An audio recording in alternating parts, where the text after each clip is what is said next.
Il est urgent que de plus en plus de gens financent les startups aussi pour amener une diversité dans les points de vue et les confrontations d'idées.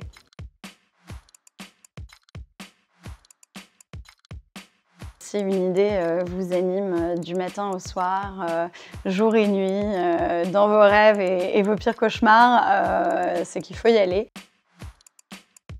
Moi-même, quand je me suis lancée dans ma recherche d'associés, on m'avait dit que ce serait plus dur que de trouver un partenaire romantique et pour cause. Le meilleur conseil qu'on m'a donné et celui que je transmets ici aujourd'hui, c'est vraiment de trouver quelqu'un qui est très complémentaire à vous. Il y aura des moments de down et c'est important que vous ne soyez pas down en même temps et que vous ayez quelqu'un pour vous remonter le moral, vous soutenir.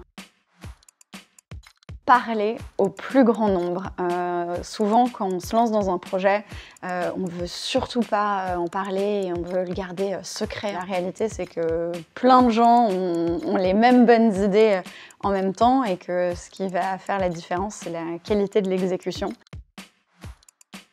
On a dû passer par la case levée de fonds. On a 45% de femmes au capital, 50% de primo-investisseurs, investisseuses, 13 nationalités qui sont représentées. Et j'insiste sur la représentativité de notre levée de fonds parce que c'est un des grands problèmes aujourd'hui du monde du venture capital et des startups en général, où en fait on a souvent des clones. Il est urgent que de plus en plus de gens financent les startups aussi pour amener une diversité dans les points de vue et les confrontations d'idées.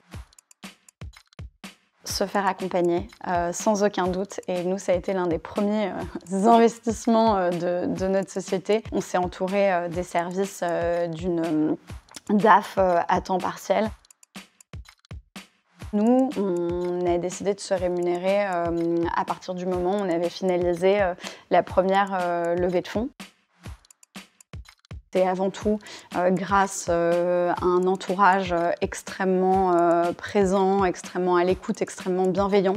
Et pour moi, ce qui était essentiel aussi, c'était de maintenir ma diversité d'activités. Par exemple, je fais de la sculpture depuis mon plus jeune âge et trouver du temps pour aller à mon atelier de céramique, etc. C'est vraiment quelque chose qui me préserve et me permet d'affronter toutes les épreuves du quotidien.